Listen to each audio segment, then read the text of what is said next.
I am Daisy Arago, the Executive Director for the Center for Trade Union and Human Rights. So why don't you talk about your center? What does it do?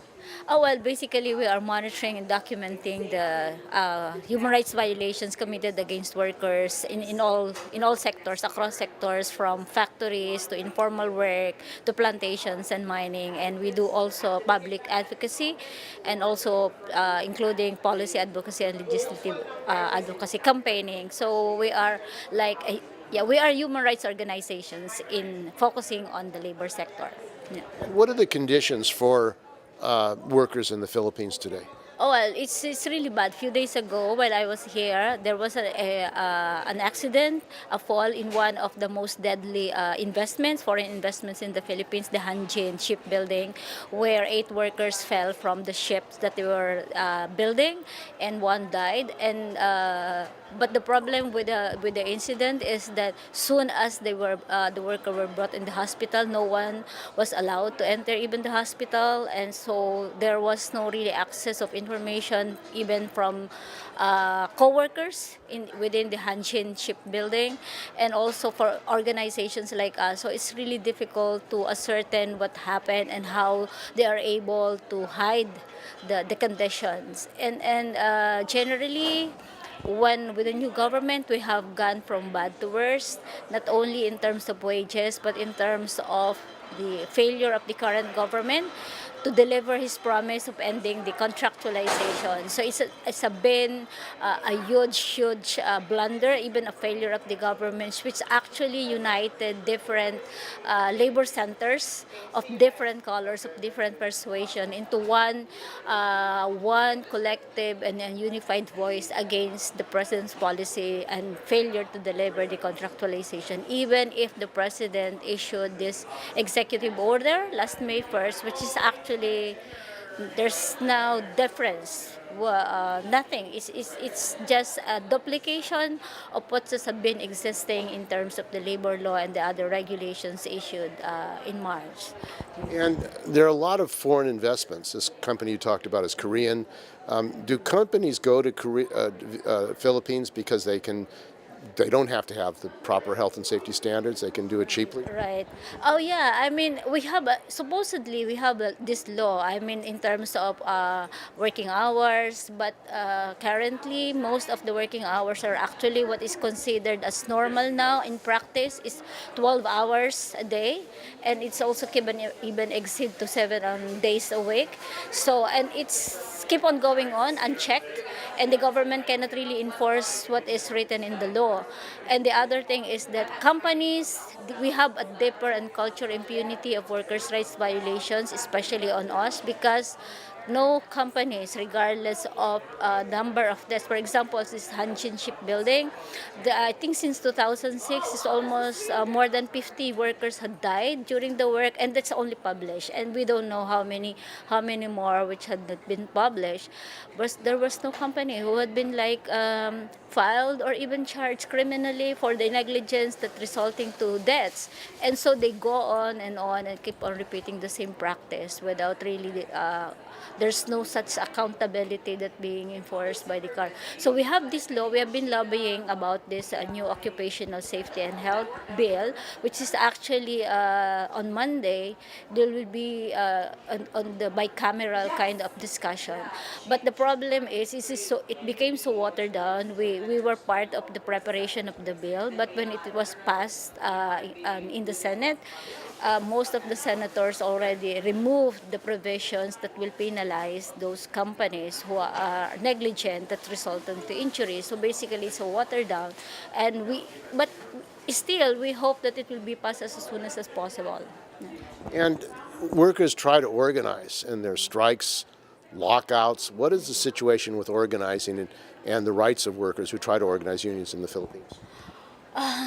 It's very difficult. It's very difficult on various level. One of the I think the extreme difficulty lies also in the proliferation of the flexible labor, wherein 75% of the workers are actually informally employed. They are on temporary contracts, and in fact, they are virtually, well, not just virtually, but are literally barred from associating themselves from the organization, and the constant threat of unemployment are actually dissuading workers to organize.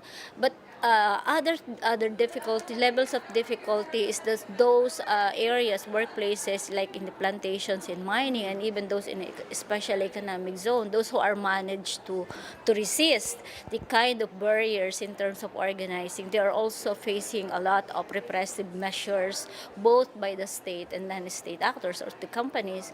Like under this current government, we have documented like 28 workers who had been killed in the government three wars: the war on terrorism, the counterinsurgency, and also the war on drugs. And that's complicate more. It was already difficult, but this the war against the poor, especially those who are exercising their legitimate wars, are making things more even difficult and more risky.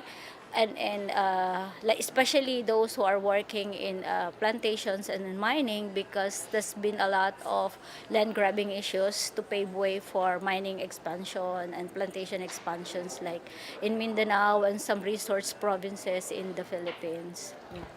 Philippines is a rich country. It It is. has a lot of resources, yet the poverty and desperation of people, the kind of corruption. You're saying that basically the parliamentary representatives strip the bill, health and safety bill, of any real penalties for companies that violate the law. Is that an endemic problem, a systemic problem? It is. It is actually the problem that we had now. It's not just because of the current president we have, but it is really rooted on the system itself. I mean, the Congress historically has always been dominated by landlords, and is still 70 to 75% of our own farmers have no lands, and these are the landlords who also control or in partnership with foreign corporations, and they are also benefiting from the project, like the build of the current president. They are the one who are beneficiaries of this project. And if you look into more deeply into the situation, we are very rich. Of course, we are number 5 in gold production globally. We are number 3 in Asia. We have a very rich nickel deposits, which are actually became an attraction of many countries. But if you look into the people in Congress and also at the corporation, these are the 25 richest families that actually control 60 to 70% of national income in the Philippines. So if there are so-called, like the Philippines is now is being praised as the fastest growing economy in Asia. Like in the first quarter, it recorded 6.8, but it doesn't mean anything to the people because it doesn't go down. It does not really benefited the people themselves. In fact, it has deepened the poverty more in terms of resulting from unemployment and also joblessness because of the hire and fire situation, especially with workers who are hired and employed by the agencies. So it is easy for them to hire workers, which also contributed to the deepening of their poverty. And of course, wages are still like half of the what is required to live decently for a family of 5, which is about like 1,500 would be something like $60 but a day. But the workers are only receiving like $10 a day, yeah, and for 12 hours work. And the condition of women workers, what's the kind of situation for women workers in the Philippines?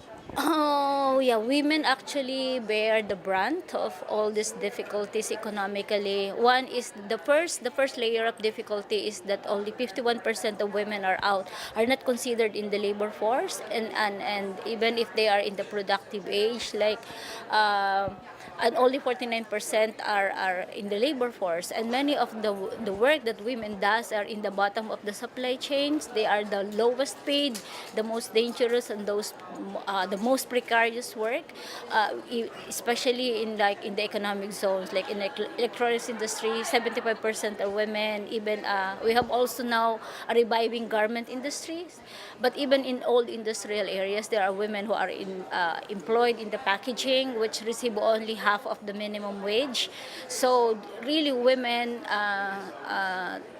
experience or suffer the more kind of burden. Of course, the traditional kind of things of the double burden among women, but even women workers, and many of them are not actually represented in the organization. So, and even or there are also existing violence in work, not only in terms of the gender-based violence at work. So it is also a problem and a concern.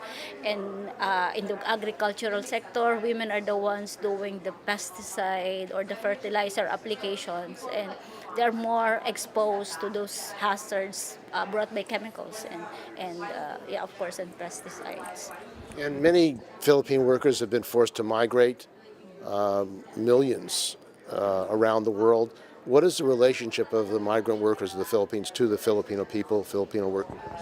Um, Yeah, it is sad that still around 6,000 Filipinos are traveling or going out of the country to find work.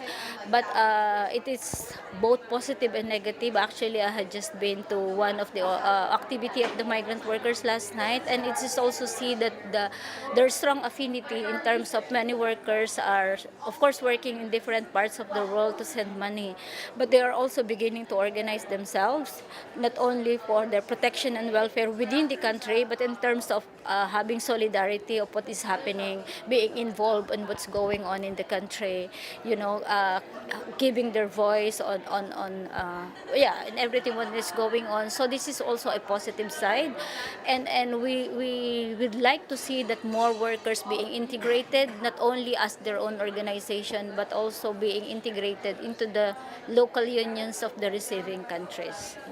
And the technology, what role did Google, these big tech companies, play in the Philippines, and how is it affecting Filipino workers? So many, when you speak of technology, I mean the situation is mixed, because one, for especially for the workers, the technology is replacing people, displacing the jobs, and while it is also especially now, as I was saying, that the World Bank has been kind of prescripting like that workers have to do away with minimum wage because there are already robots who are cheap, more efficient, and cannot organize unions. So the workers would also immediately they see it as a threat, no? Also, in terms of the even technology, it's not only the workers but also the human rights defenders, where surveillances are much quicker. I mean, activities of organizations, especially those involved in the resistance against what is happening back in the Philippines. Technology offers an access to surveillances, but in a way, there's a lot. So mostly people when they see it like the beauty of technology is having some in the urban areas having access to equipment. And migrant workers can communicate with their families? Yes, that's one. That's a big thing. That's what they call this. If there is a positive contribution of capitalism, that's one of that. That isn't easy now. They don't have to spend so much in terms of community. They can communicate face to face, no, without putting additional cost. So that's one thing that really migrant workers appreciate, and yeah, so it's quite helpful. And what can people do who want to support your institute? Do you have a website? Oh yeah, we have a website. It's you can visit our website. It's www.ctuhr.org, and we have also the system, the short messaging system. We call it Worker Shout. It's a system where workers can report violations, or whether if they would like to inquire, and people can really help in terms of one is encouraging, of course, and amplifying what is happening happening in the country, whether it's in digital form or in printed version, it will be a lot. And another thing is, of course, we also need support for capacity building, like especially in terms of how yeah, use of technology, and how this technology could be positively used or effectively be used in the labor rights advocacy. And one is that we really need your support to support us in our campaign against the killings. It's not only that the workers or the farmers have been killed, but we really need lots of support to demand to stop the killings, especially also end the martial law in Mindanao, because on the 23rd that would be the first anniversary of martial law declaration. So we always, and of course, defend the human rights in terms of supporting the human rights defenders in the Philippines, which is every day are facing tremendous risk in the work of promoting human rights in the Philippines. And also, there was a statue that was recently taken down of the comfort women, commemorating the sexual enslavement of Filipino women during the Second World War. Oh yeah, yeah, yeah. Well, it was like a big issue. At first, it was like just quiet, but it became the Japanese filed a complaint, actually a diplomatic complaint against the Philippine government, or pressuring the Philippine government to take down the statue. But it is part of the history, and nobody can really deny that it existed, that comfort women existed during the Japanese occupation in the Philippines, and removing that and even giving in or caving in to the Japanese government demand is like caving in or surrendering your sovereignty or just denying what has been happening in the history. So I think it's not only a women's issue, it's everybody or even Filipino issue, and all those who've been affected by the Japanese occupation. It is an issue. It's an issue that we should not really forget that Japan, it's part of our history. Comfort women has been part of the war during the Second World War, and it should not be, yeah, ignored. And China, have they been making investments in Philippines? Oh God, it's a lot. I mean, you look at, there is this saying that the Philippines is now in the pocket of China, and we are, by the way the government is borrowing money from China, is that we are afraid that he will finish his term, then we will be indebted to about like 10 billion from China alone, and then we will be end up paying like 450 plus billion in terms of interest. And it is really very alarming, because as you see the occupation of China in the islands of the Philippines, the militarization that has been going on, and the Philippine government is keeping quiet on that.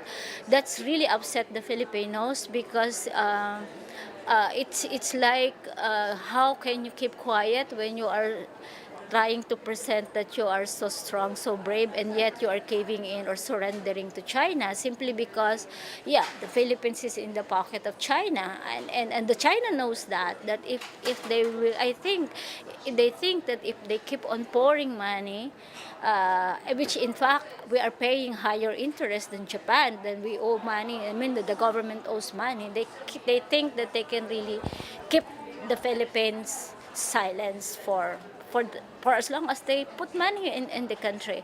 But the people are really like dissatisfied. They are angry about what is happening, and let's see what will happen next.